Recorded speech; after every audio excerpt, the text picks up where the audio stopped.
All right, welcome. In this explainer, we're going to decode the invisible architecture that runs our most important relationships.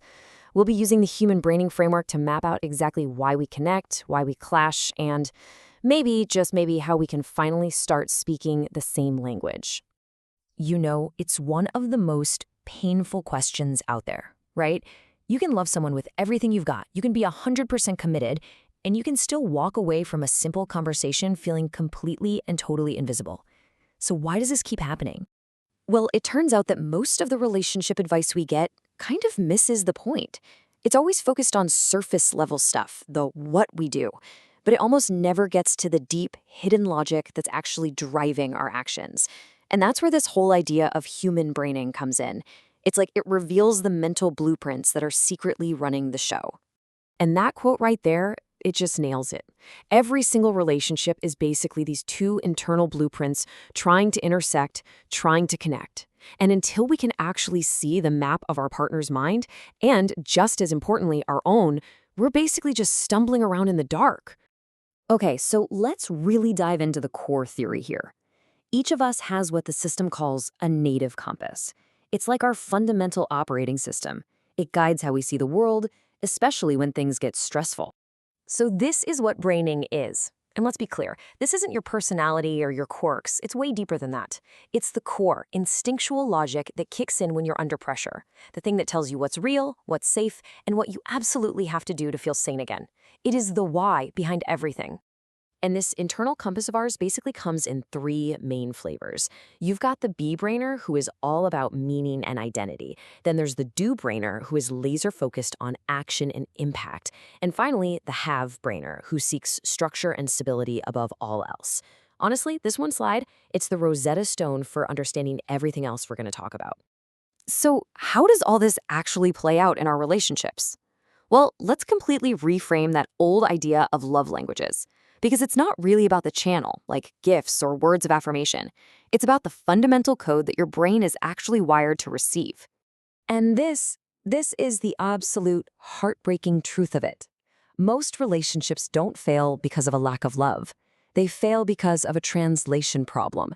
You can have two people screaming, "I love you" at the top of their lungs, but if they're speaking different braining languages, all the other person hears is silence. So for B-brainer, love is all about meaning. A dozen roses mean absolutely nothing if they don't symbolize a deeper, shared story. They need to feel like their partner truly sees their inner world and buys into the vision they have for their life together. Without that resonance, it's all just empty gestures. Now for do-brainer, forget the poetry. Love is a verb. It's all about action. They don't trust promises unless they're backed up by real, tangible movement.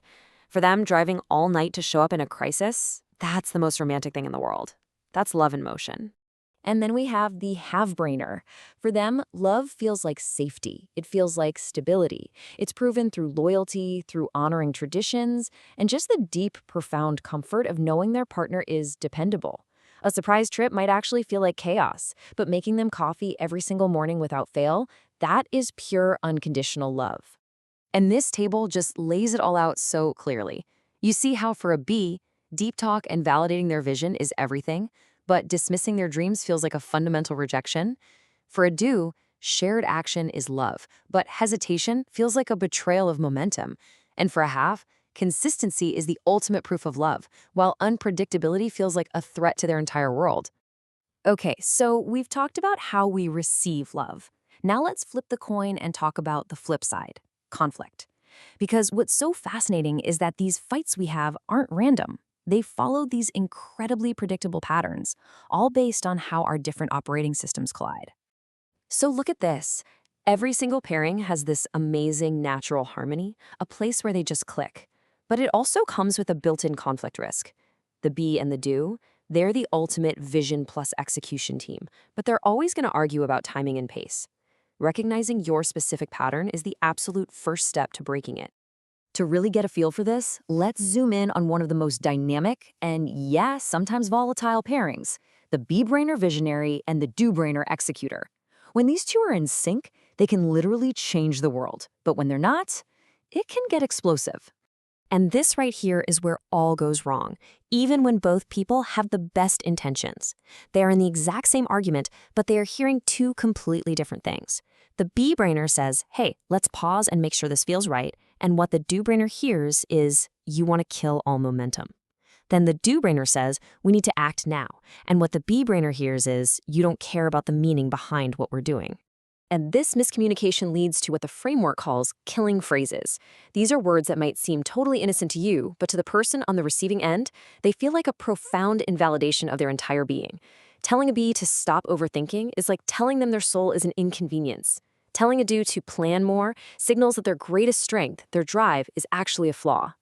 So what happens when this kind of miscommunication just builds and builds over time?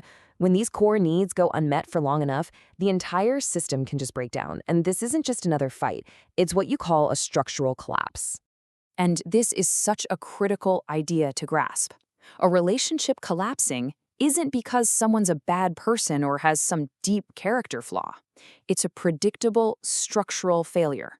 It's simply what happens when a person's core navigational system is pushed way past its limits and just stops working.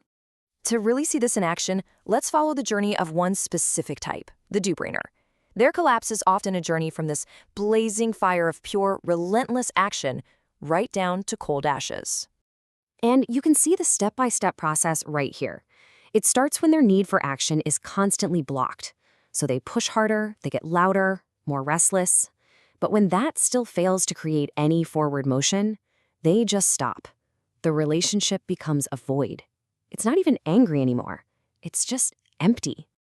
And that quote says it all, doesn't it? Their quiet is not calm. It is surrender. For a do-brainer, stillness is like death. So that silence you're hearing, that's not peace. That's the sound of the entire system shutting down because it has concluded that no amount of action will ever work here again. So how in the world do you come back from that brink? Well, the path to rebuilding isn't about blame or just saying you're sorry. It's about fixing the structure. First, you have to be able to name exactly what broke, using the language of braining. Then, you have to acknowledge the valid logic of the other person, even if you don't agree with how they expressed it. And finally, you have to consciously build a new system together that makes room for both of your blueprints. And that really brings us to the final thought I want to leave you with. As you go about your life, just think about your own connections, the people you love the most. What language has your relationship really been speaking? And more importantly, what language does it need you to learn?